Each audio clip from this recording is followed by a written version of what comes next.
வணக்கம். இது பி தமிழின் செய்திகள். முதலில் தலைப்புச் செய்திகள். விடுதலை புலிகளின் தலைவரது பிறந்த நாள் கொண்டாட்டம் தொடர்பில் போலீசார் விசாரணை, ஒருவர் விளக்கமறியலில். மாவீரர்களை நினைவேந்த தமிழர்களுக்கு உரிமை உண்டு, அனுர தரப்பு தெரிவிப்பு. கடற்றொழில் அமைச்சரின் சகாய் என கூறியவரால் யாழில் பரபரப்பு. இலங்கை இந்திய கடற்றொழிலாளர்களின் பிரச்சினை விசேட கவனமெடுக்கும் இந்திய தரப்பு. குருநகர் பிரதேசத்துக்கான துறைமுக நடவடிக்கை, வடக்கு ஆளுநர் வழங்கிய உறுதிமொழி. ஜப்பானுடனான ராஜதந்திர உறவு, எதிர்க்கட்சித் தலைவர் வலியுறுத்து. வவுனியாவில் கொடூரம், குடும்பஸ்தரின் உயிரை பறித்த வாழ்வெட்டு.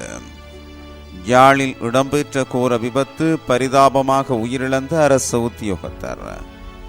தங்கச்சங்கிலியை பறிகொடுத்த தம்பதிகள், முச்சக்கர வண்டி சாரதிகளின் நேர்மை. இனி விரிவான செய்திகள். யாழ்ப்பாணம் பல்வெட்டி துறையில் அண்மையில் நடைபெற்ற தமிழீழ விடுதலை புலிகளின் தலைவர் வேலுப்பிள்ளை பிரபாகரனின் 70வது பிறந்த தின கொண்டாட்டம் தொடர்பாக போலீசார் விசாரணை நடத்தி வருகின்றனர். முன்னாள் நாடாளுமன்ற உறுப்பினர் MK சிவாஜிலிங்கம் உள்ளிட்ட பிறந்தநாள் விழாவில் பங்கேற்ற 5 பேரிடம் இவ்வாறு விசாரணைகள் முன்னெடுக்கப்பட்டுள்ளன. பல்வெட்டி துறையில் விடுதலை புலிகளின் தலைவரது குடும்பத்தின் பூர்வீக இல்லத்தில் பிறந்தநாள் கொண்டாட்டத்திற்காக தமிழீழ விடுதலை புலிகளின் தலைவரின் புகைப்படத்தினை கொண்ட பதாகை ஒன்றும் அச்சிடப்பட்டு அங்கு காட்சிப்படுத்தப்பட்டிருந்தது. இதன்போது அங்கு வந்திருந்த பல்வெட்டித்துறை போலீசார் தமிழீழ விடுதலை புலிகளின் தலைவருடைய புகைப்படத்தினை பயன்படுத்த முடியாது என்றும் அதற்கு சட்டத்தில் இடமில்லை என்றும் தெரிவித்திருந்தனர். இதனையடுத்து புகைப்படத்தினை மறைத்துவிட்டு பிறந்த நாள் கொண்டாடப்பட்டது. இதேவேளை விடுதலை புலிகளின் தலைவரது புகைப்படத்தை முகநூலில் பதிவிட்டதாக கிணுவில் பகுதியை சேர்ந்த இளைஞர் ஒருவர் பயங்கரவாத தடுப்பு பிரிவு போலீசாரால் கைது செய்யப்பட்டு விளக்க மறியலில் வைக்கப்பட்டுள்ள நிலையில் யாழில் நடந்த பிறந்தநாள் கொண்டாட்டம் தொடர்பாக விசாரணைகள் ஆரம்பிக்கப்பட்டுள்ளமை குறிப்பிடத்தக்கது.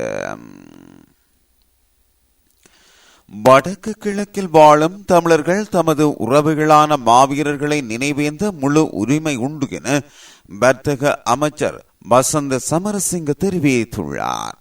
தெற்கில் அரசியலில் புறக்கணிக்கப்பட்டவர்களை மாவீரர் தின விவகாரத்தை கையில் எடுத்து இனவாத முரண்பாடுகளை மீண்டும் தோற்றுவிக்க முயற்சிக்கின்றனர் என அவர் சுட்டிக்காட்டியுள்ளார்.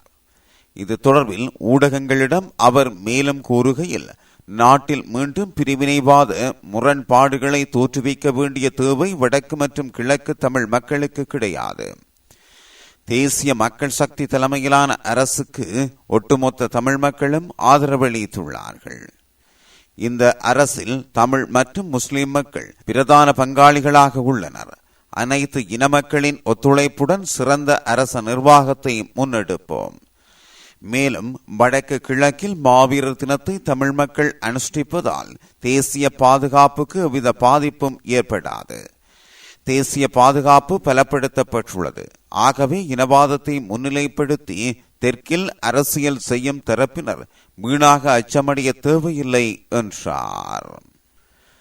கடற்றொழில் நீரியல் வள அமைச்சரின் ஒருங்கிணைப்பாளர் என்று தன்னை அறிமுகப்படுத்திய தனிநபர் ஒருவர் கடற்றொழில் மற்றும் நீரியல் வளங்கள் திணைக்களத்தின் களஞ்சிய சாலை ஒன்றை தான் கொண்டு வந்து பூட்டு ஒன்றினால் பூட்டி திறப்பதை எடுத்துச் சென்ற சம்பவமானது பெரும் பரபரப்பை ஏற்படுத்தியுள்ளது.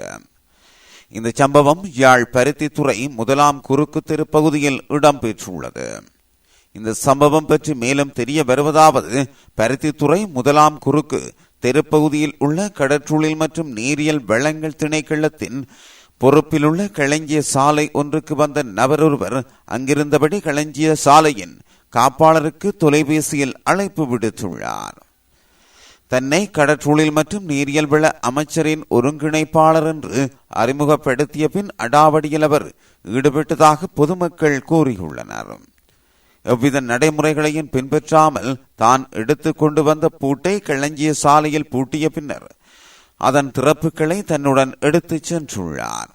இதன்படி இடம்பெற்ற சம்பவம் தொடர்பாக கடற்றொழில் மற்றும் நீரியல் வளங்கள் திணைக்கள பிரதி பணிப்பாளரால் ஜனாதிபதி செயலகத்துக்கு முறைப்பாடு செய்யப்பட்டிருந்தது.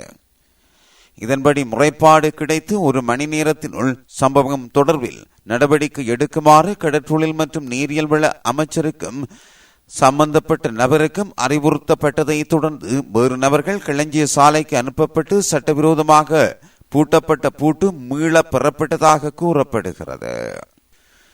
இலங்கை இந்திய கடற்றொழிலாளர்களின் பிரச்சினை தொடர்பில் கடற்றொழில் அமைச்சரை இந்திய உயர்ஸ்தானிகர் சந்தித்து கலந்துரையாட உள்ளார்.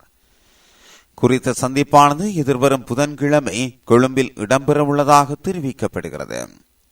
விசேடமாக இந்திய கடற்றொழிலாளர்களின் அத்துமீறல்களில் ஈடுபடுவதன் காரணமாக தொடர்ச்சியான கைதுகள் நடைபெற்று வருகின்றன. குறிப்பாக கடற்றொழில் அமைச்சர் சந்திரசேகரும் அத்துமீறும் இந்திய கடற்றொழிலாளர்கள் சம்பந்தமாக நிகழ்ச்சி தன்மையை காண்பிக்க முடியாது என்று அறிவித்துள்ளார். அத்துடன் ஆட்சி பொறுப்பை ஏற்றுக்கொண்டுள்ள ஜனாதிபதி அனுரகுமார் திசாநாயக்க தலைமையிலான அரசும் அத்துமீறும் இந்திய கடற்றொழிலாளர்களை கைது செய்யுமாறும் தடை செய்யப்பட்ட உபகரணங்களை பயன்படுத்துகின்ற போது அவற்றை கைப்பற்றுமாறும் கடற்படைக்கு கடுமையான உத்தரவை பிறப்பித்துள்ளது. இவ்வாறான பின்னணியிலேயே இந்திய உயர்ஸ்தானிகர் சந்தோஷ் யா கடற்றொழில் அமைச்சர் ராமலிங்கம் சந்திரசேகரை சந்திக்க உள்ளார். குருநகர் பிரதேச மக்களின் நீண்டகால கோரிக்கையாக உள்ள பிரதேசத்துக்கான துறைமுகத்தை அமைப்பது தொடர்பில் கடற்றொழில் அமைச்சர் ஊடாக கலந்துரையாடி உரிய நடவடிக்கைகள் எடுக்கப்படும் என வடக்கு மாகாண ஆளுநர் ந. வேதநாயகன் தெரிவித்துள்ளார். குருநகர் கடற்றொழிலாளர் அபிவிருத்தி சங்கத்தின் ஏற்பாட்டில் உலக கடற்றொழிலாளர் விழா குருநகர் தொழிலாளர் இளைப்பாற மண்டபத்தில் 1/12/2024 அன்று நடைபெற்றது. இந்த நிகழ்வில் கலந்து கொண்ட ஆளுநர் அங்கு மேலும் தெரிவித்ததாவது: விவசாயம் மற்றும் கடற்றொழில் வட மாகாணத்தின் முக்கியமான தூண்கள். இந்த பிரதேச மக்களின் அபிவிருத்திக்காக யாழ் மாவட்ட செயலராக நான் பணியாற்றிய காலத்தில் பல்வேறு விடயங்களை செய்திருக்கின்றேன். அன்றும் இன்றும் உங்கள் பிரதேசத்தின் பிரதேச செயலராக இருக்கின்ற சுதர்சன் அவர்களும் இதில் முக்கிய பங்காற்றியிருக்கிறார். கடற்றொழில் அமைச்சராக நியமிக்கப்பட்டிருக்கின்ற சந்திரசேகர் எமது பிரதேசத்தின் மேம்பாடு தொடர்பில் அக்கறையாக உள்ளவர். அவர் பலவற்றை உங்களுக்காக செய்வார்.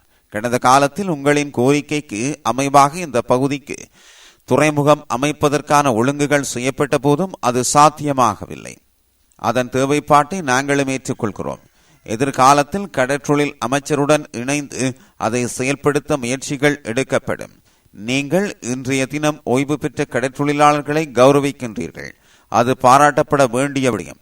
இவ்வாறான உதவிகளை செய்வது சமூகத்தின் முன்னேற்றத்துக்கு தேவையானது.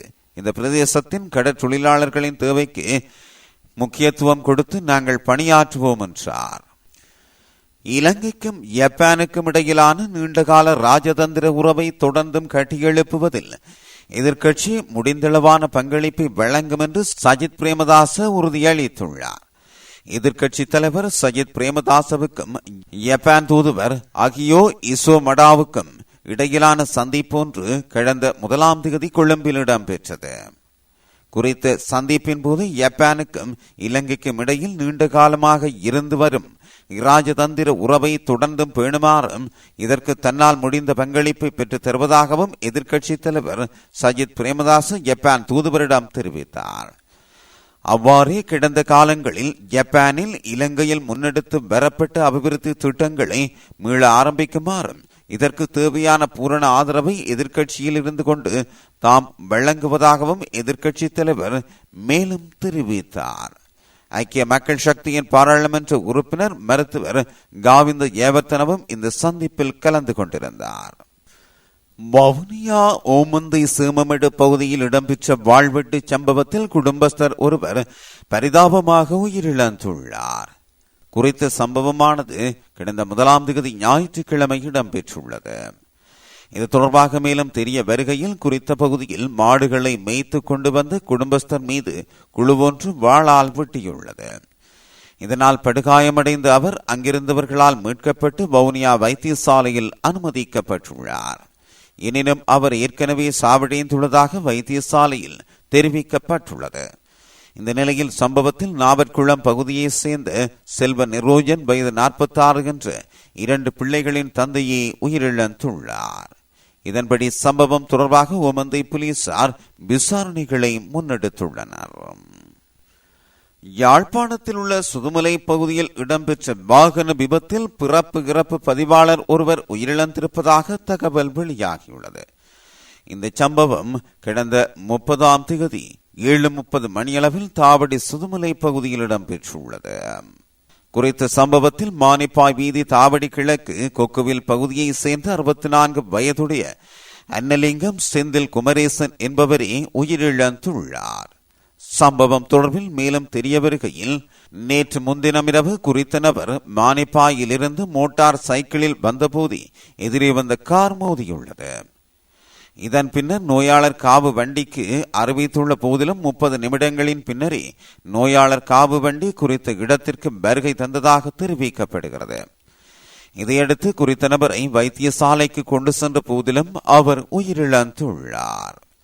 இதேவேளை நோயாளரை உடனடியாக வைத்தியசாலைக்கு கொண்டு சென்றிருந்தால் அவரை காப்பாற்றி இருக்கலாம் என வைத்தியர்கள் தெரிவித்துள்ளனர். சடலம் மீதான மரண விசாரணைகளை திடீர் மரண விசாரணை அதிகாரி ஜெயபாலசிங்கம் மேற்கொண்டார். சம்பவம் தொடர்பான மேலதிக விசாரணைகளை மானிப்பாய் போலீசார் மேற்கொண்டு வருகின்றனர். இளந்தம்பதி தமது தங்கச் சங்கிலியை தவறவிட்ட நிலையில் அதனை கண்டெடுத்த முச்சக்கர வண்டி சாரதிகள் அவர்களிடம் ஒப்படைத்த நிலையில் அவர்களுக்கு பலரும் பாராட்டு தெரிவித்துள்ளனர். கேட்டன் நகரில் இயங்கும் முச்சக்கர வண்டி சங்க உறுப்பினர்களே இவ்வாறு தமது நேர்மையை நிரூபித்துள்ளனர். சாமிமலை சின்ன சோழகந்தையை சேர்ந்த முத்துகிருஷ்ணன் புவனேஸ்வரன் தம்பதியர் தமக்கு உரித்தான 2 பவுன் எடையுள்ள தங்கச் சங்கிலியை கேட்டன் பேருந்து திரைப்படத்தில் இறங்கிச் சென்ற வேளை தவறவிட்டுள்ளனர். பதுளை சென்று திரும்பிய வேளை இந்த சம்பவம் சனிக்கிழமை இடம்பெற்றுள்ளது. இவ்வாறு தவறவிட்ட சங்கிலியை கண்டெடுத்த டிகோயா பகுதியில் உள்ள ராமநாதன் குகேந்திரன் தம்பிராஜ் சின்னத்தம்பி ஆகிய 2 முச்சக்கர வண்டி சாரதிகள் உரியவர்களிடம் அதனை கையளித்தனர். இவர்களது நேர்மையை பாராட்டி பணம் வழங்க முற்பட்ட போது அவர்கள் பணம் வாங்க மறுத்துவிட்டனர். அத்துடன் குறித்த தம்பதியினர் அவர்களுக்கு நன்றி தெரிவித்து பாராட்டியமையும் குறிப்பிடத்தக்கது. இது பி தமிழின் செய்திகள். மீண்டும் நாளை சந்திப்போம். நன்றி.